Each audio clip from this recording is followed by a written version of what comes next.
extraño. Máis extraño porque ese tipo de morte é inseparable do seu ruído. O vello localizou algunha outra mina e trazou un corredor coa vara para poder traballar. Quería anunciar as gente para logo... Non me ve como un inimigo, só me ve como un rapaz que realiza un acto de amor e que necesita axuda. Dentro de cada soldado hai un ser humano, iso é o que aprendí. E a guerra é o que nos volve feras irracionais e destructivas. E hai guerras porque hai xente que se beneficia con elas. Trato de concentrar o meu odio nos que envían os exércitos a loitar, nos que dan as sortes, nos que están detrás e non veñen a guerra. E, sen embargo, tiran dela o maior proveito. Que razón tiña Mar, cando decía que estaba continuamente a facer preguntas. Agora mesmo son un pozo de dúbidas e indecisións. Por que non estás aquí? Tiña nas túas mans. Embarcamos nunha praia de Tánger. Era unha barca frágil, inestable, que avanzaba torpemente, vacilante como a casca dun cocoteiro entre a crecente forza daquela zona. Foi a verdadeira vez que o vin vir, na Fisana.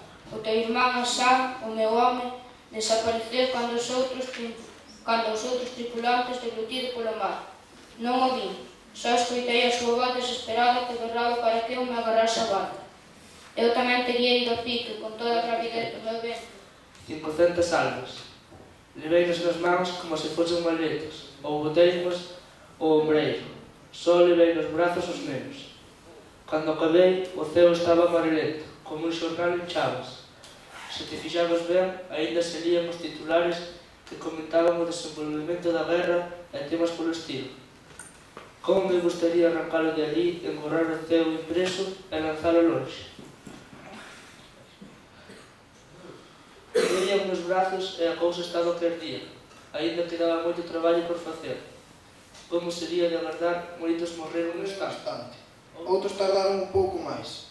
Tiña que ir a máis sitios, coñecer máis ceos e recoller máis almas, polo que volvín á colonia máis tarde, pouco despois de que pasaran os últimos avións, e presenciei algo excepcional. Cargaba a alma carbonizada dunha criatura adolescente cando, moi seria, levantei a vista cara ao que se converteu nun ceo sulfúrico. Cerca había un grupo de nenas de 10 anos. Que se esvaecen os espectros.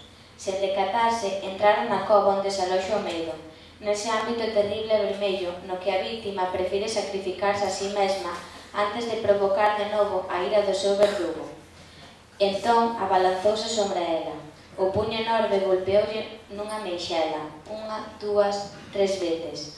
A outra man xigantesca suxeitou os brazos que trataban de facer fronte àquela mole inesperada, a toda esa brutalidade que se precipitara enriba dela nun instante, desbaratando o seu orgullo de ser muller, o ensimismamento do seu amor, a súa cega confianza na vida que fora construíndo, o abello